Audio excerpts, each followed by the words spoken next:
ولا قوة إلا بالله العلي العظيم. أعوذ بالله من الشيطان الرجيم. بسم الله الرحمن الرحيم. الحمد لله الذي جعلنا من المتمسكين بولاية أمير المؤمنين علي بن أبي طالب.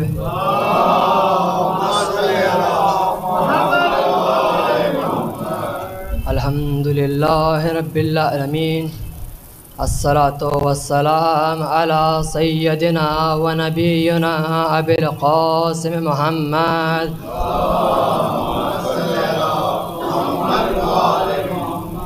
وآله الطيبين الطاهرين المعصومين المظلومين المنتقبين الصابرين الشاكرين ولعنة الله على أعدائهم أجمعين. والحمد لله الذي نور قلوبنا بمحبة علوية. اللهم صل وسلم وزد وبارك على صاحب الدعوة النبوية والإسمة الفاطمية والحلم الحسنية والشجاعة الحسينية والعبادة السجادية والمآثر الباخرية والآثار الجعفرية والعلوم الكاظمية والحجج الرضوية والجود التقوية والنقاوة النقبية والهيبة العسكرية والغيبة الإلهية الحجة القائمية.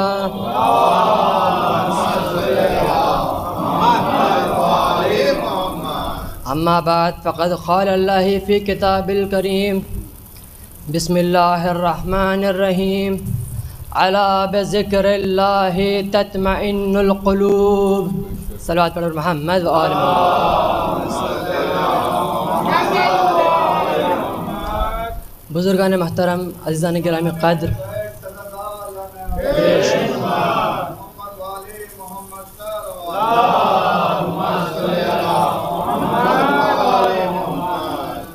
آج کس مجلس کے لیے جس آیہ مبارکہ کو، جس آیہ کریمہ کو اپنے سرنامہ، اپنے گفتگو کا سرنامہ سخن قرار دیا، وہ گیا قرآن مجید کی آیت سورہ رعد کی 28ویں آیت، جس میں خداوند کریم اپنے بندوں سے خطاب کرتے ہوئے ارشاد فرما رہا ہے کہ میں نے دلوں کے اطمینان کے لیے دلوں کے اطمینان کے لیے، دلوں کے سکون کے لیے میں نے ذکر الہی کو سبب بنایا.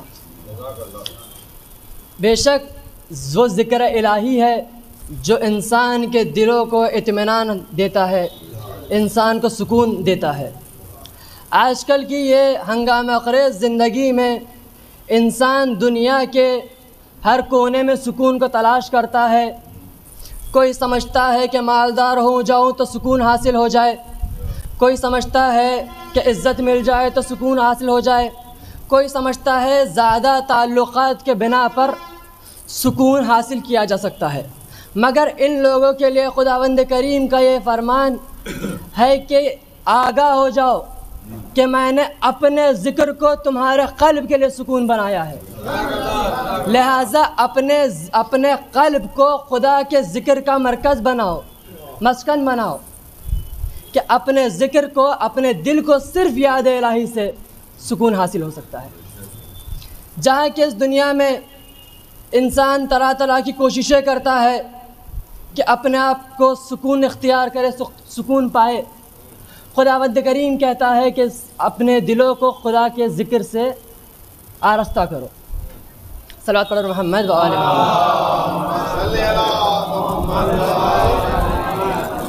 عزیزان محترم، ذکر الہی یعنی یاد الہی، یاد الہی یعنی خدا کی تمام چیزوں سے مطمئن ہو جانا. خدا انسان کو طرح طرح کی آزمائشوں سے دوچار کرتا ہے، مگر انسان کو چاہیے اطمینان سے اس آزمائشوں کا سامنا کرے۔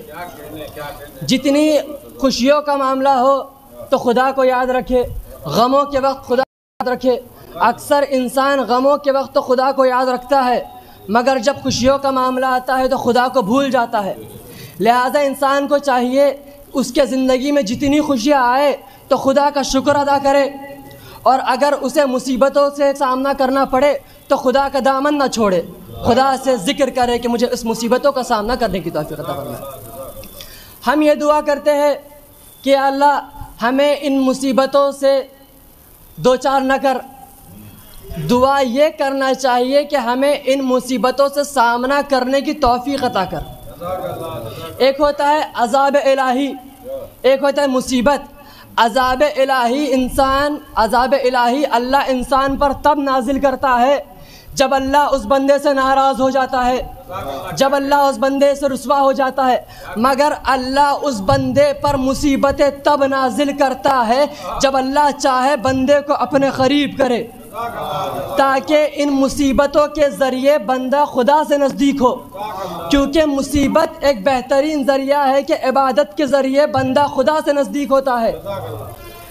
امام جعفر صادق ارشاد فرماتے ہیں کہ ممکن ہی نہیں کہ وہ انسان ہمارا مومن ہو اور اس پر مصیبتیں نہ ہو۔ اس منبر پہ ایک واقعہ یاد آ رہا ہے کہ جب رسول اکرم ایک انسان کے گھر پہ جاتے ہیں، جانے کے بعد دعوت پہ جاتے ہیں تو شخص کہتا ہے یا رسول اللہ ایک زمانے سے میرے پہ کوئی مصیبتیں نہیں آئی، میں ایک زمانے سے بہترین طریقے سے تجارت کر رہا ہوں، میرا دسترخوان سجا ہوا ہے، الحمدللہ ایک زمانے سے میرے پہ کوئی مصیبتیں نہیں آئی۔ رسول خدا کہتے ہیں جس مومن پہ مصیبتیں نہ آئے گویا اللہ نے اسے اس کے حال پر چھوڑ دیا۔ انسان کے لیے سب سے اس سے بڑھ کر عذاب کیا ہے کہ اس کا خدا اس کے حال پر چھوڑ دے اسے۔ لہٰذا دعا یہ نہ ہو کہ ہمیں مصیبتوں سے الگ کر دے، دعا یہ ہو کہ جو آنے والی مصیبتیں ہیں ہمیں ان سے سامنا کرنے کی طاقت و قوت عطا فرما، ہمیں ان مصیبتوں سے طاقت و قوت عطا فرما۔ ہمارے جتنے انبیاء تھے، جتنے نبی تھے، سب کا رد عمل ان کے زندگی میں یہی تھا، بھلے ہی غار میں جناب یوسف ہو یا مچھلی کے پیٹ میں جناب یونس، کسی نے ذکر الہی کو نہیں چھوڑا، ہر وقت ذکر الہی کرتے رہے۔ جناب ابراہیم کو جب آتش نمرود میں ڈالا جا رہا تھا، جناب ابراہیم اس قدر اطمینان سے کھڑے نظر آئے کہ جناب ابراہیم تو اطمینان سے ہے، مگر جناب ابراہیم کے اطمینان کو دیکھ کر فرشتے بے چین کہ یہ ایسا کون سا بشر ہے جو اتنے اطمینان سے کھڑا ہے۔ آتش نمرود کا عالم یہ ہے کہ آتش نمرود کے بارے میں آگ اس قدر بلندی پہ ہے کہ اگر کوئی پرندہ بھی پر مارے تو جل کے گر جائے۔ اس آگ پہ جب کسی انسان اتنی مصیبتوں پہ ہوتا ہے، جب آگ کی تپش گرمی اس کے دماغ پہ چڑھ جاتی ہے تو وہ یہ راستہ تلاش کرتا ہے، ڈھونڈتا ہے کہ میں اس آگ سے کیسے بچوں، مگر جناب ابراہیم اتنے مطمئن سے تیرے خلیل صلوات پڑھ محمد و آل محمد یا رسول اللہ۔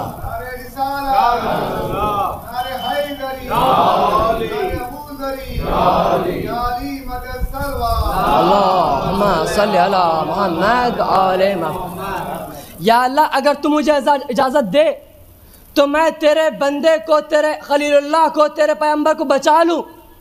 جانتے ہیں خدا نے کیا کہا؟ خدا نے کہا جبرائیل جا کے ابراہیم سے پوچھئے، اگر ان کو مدد کی ضرورت ہے تو مدد کرنا ورنہ نہ کرنا۔ جناب جبرائیل آتش نمرود میں کھڑے ہوئے جناب ابراہیم کے پاس پہنچے، پہنچ کر سلام کیا، اے ابراہیم کیا میں آپ کو اس آتش نمرود سے بچا لوں؟ ایسے میں اگر کوئی انسان وہاں پر ہوتا تو بڑھ کر جناب جبرائیل سے سوال کرتا، اما جبرائیل یہ پوچھنے کی بات ہے کہ بچا لوں؟ دیکھ نہیں رہا میں آتش نمرود میں کھڑا ہوں، مجھے بچا لو یہ بھی کیا پوچھنے کی بات ہے؟ مگر پیغمبر خدا خلیل اللہ کا جواب سنیے۔ جناب خلیل اللہ کہتے ہیں اما الیک فلا اگر یہ مدد تمہاری جانب سے ہے تو نہیں، اللہ اکبر، اگر یہ مدد تمہاری جانب سے ہے تو نہیں، اگر مدد خدا کے جانب سے ہے تو میرا خدا بہتر جانتا ہے اپنے بندے کو کیسے بچایا جائے۔ یا علی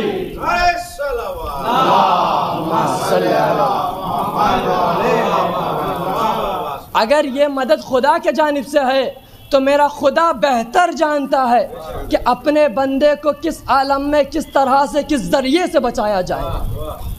اتنا سننا تھا کہ کچھ دیر ہوئی، آتش نمرود میں جب جناب ابراہیم کو ڈالا گیا، جناب ابراہیم کو آتش نمرود میں ڈالا جا رہا ہے، پھر بھی جناب ابراہیم کے پیشانی پر کوئی بھی ڈر نظر نہیں آتا، اتنے سکون سے اتنے اطمینان سے اپنے خدا پر یقین تھا۔ اس یقین کو خداوند کریم دیکھ کر آتش نمرود کو حکم دیتا ہے، اے آگ ابراہیم کے لیے سرد ہو جا اور ابراہیم کے سلامتی کا سبب بن جا۔ اب جیسے ہی جناب ابراہیم آتش نمرود میں گرتے ہیں، وہ آتش گلزار گلستان بن جاتا ہے۔ اس عالم کو دیکھ کر جناب ابراہیم شکر خدا بجا لاتے ہیں، اس عالم میں بھی شکر خدا کرتے ہیں۔ یہ کیوں؟ یہ اطمینان، جب اس بندے کا اطمینان اس خدا پہ ہو۔